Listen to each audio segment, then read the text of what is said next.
దేవుడే లేడని మనిషి అన్నాడు, అమ్మే లేడను వాడు అసలే లేడు.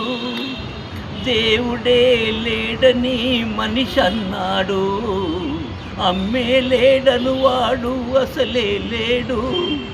అమ్మ ఉన్న ఇంటిలోన లేనిది ఏది, అమ్మ ఉన్న ఇంటిలోన లేనిది ఏది. అమ్మ అనురాగం ఇక నుంచి నీది నాది. అమ్మ అన్నది ఒక కమ్మని మాట, అది ఎన్నెన్నో తెలియని మమతల మూట, మమతల మూట. అమ్మంటే అంతులేని సొమ్మురా, అది ఏ నాటికి తరగని భాగ్యంబురా. అమ్మంటే అంతులేని సొమ్మురా, అది ఏ నాటికి తరగని భాగ్యంబురా.